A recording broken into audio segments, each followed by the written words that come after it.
We are in the heart of baseball season, and what secret do the Phillies, Tigers, Cubs, Yankees, Cardinals, and other Major League Baseball teams all share? And they use a special kind of mud that only comes from South Jersey. Today, we're reporting on Major League Baseball's Muddy South Jersey secret, and that is a mouthful. Muddy South Jersey secret. Yeah, it's a tongue twister. Try that 3 times fast. Anyway, hi from South Jersey Secrets. This is Jessica. And this is David.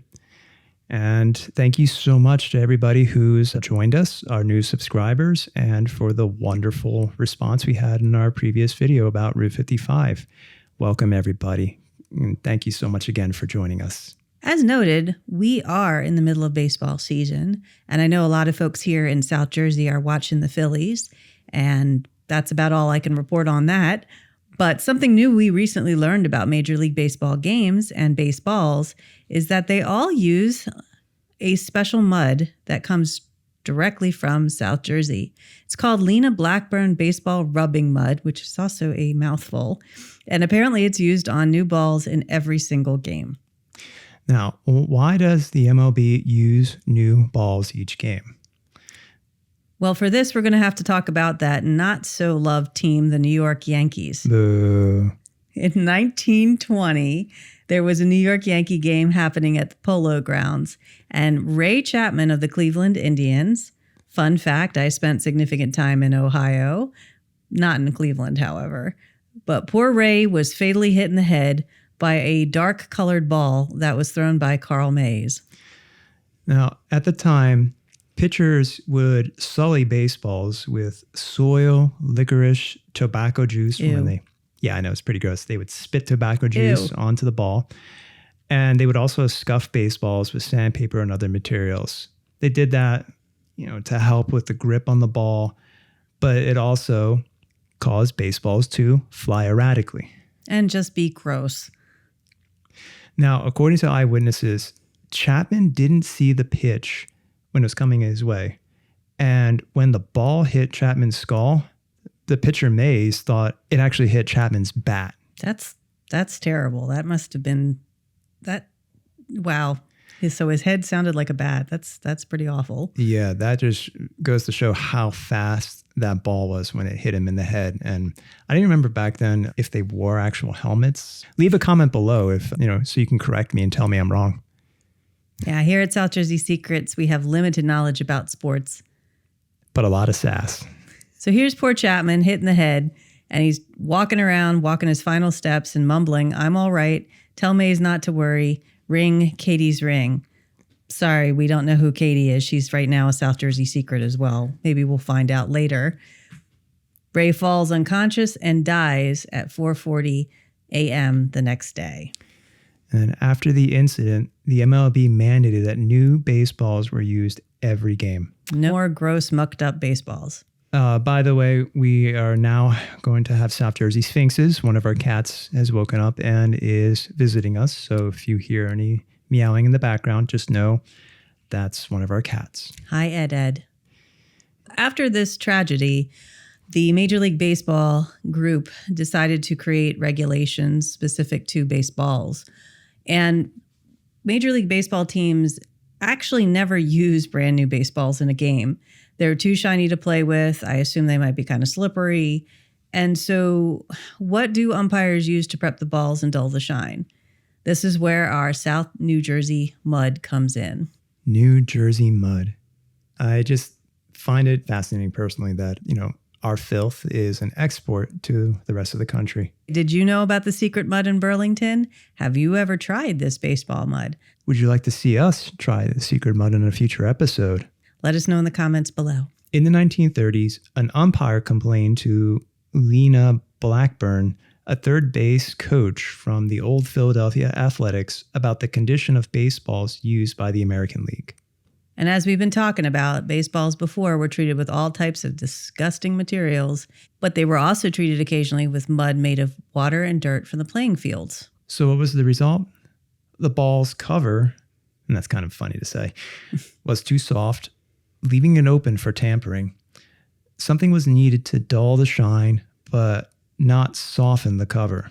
If that makes sense. Blackburne lived in Burlington County, which is just north of Camden. Burlington is the largest county in New Jersey. Fun fact. Blackburne got a little obsessed here, trying to figure out this dilemma for the baseballs, and he checked mud and muck and other goop all along the Delaware tributaries. Based on texture and grit alone, Blackburne found the right mud and brought it back to the Empire.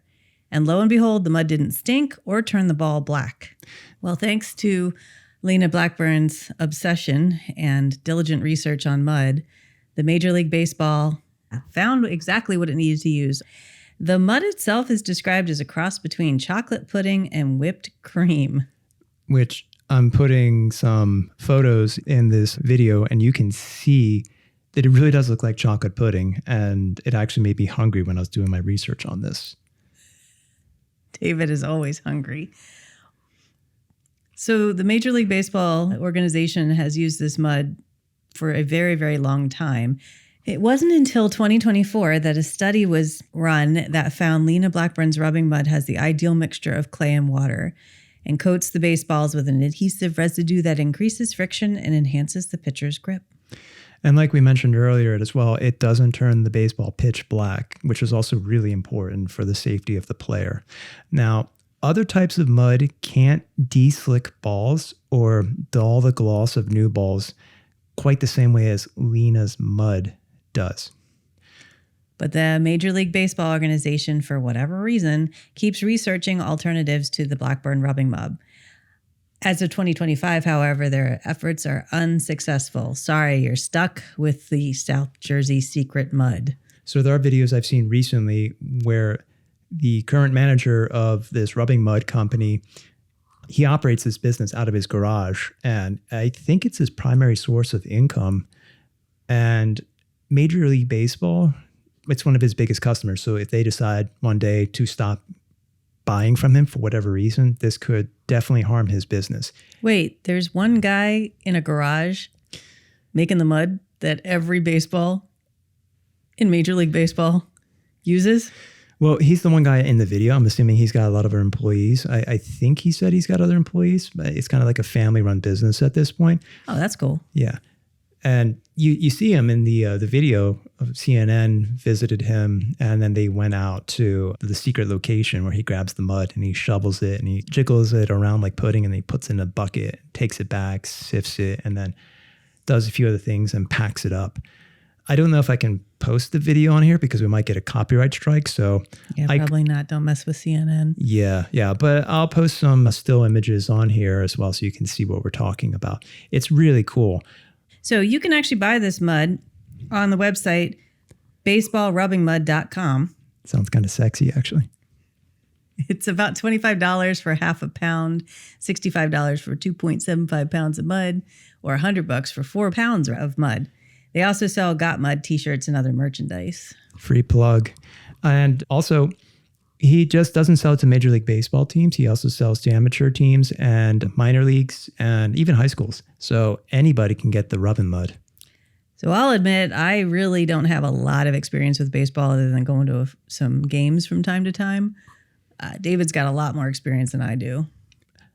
When she says I have more experience playing baseball, she means more. He's been hit a lot by baseballs. I have been hit a lot by baseballs, and I've played baseball poorly because I could never see it. Nearsighted, actually, and also my eyes always ache whenever I'm outside not wearing sunglasses. But David was probably coated in Lena Blackburne's rubbing mud as it sold to minor and little league baseball teams. And as mentioned, he was hit a lot by baseballs. Yeah, so thank you, Lena Blackburne, for that. What do you think? Do you want us to open some of the baseball mud? Do you think it looks like chocolate pudding? Let us know in the comments below. Thanks for listening. And don't forget to like, subscribe, and click on the notification bell. Also, our show notes for this episode are down below in the description. I know there's a lot of baseball fanatics out there that are chomping at the bit to leave a comment. Go Phils. Go Phils. Shout out to all the fanatics.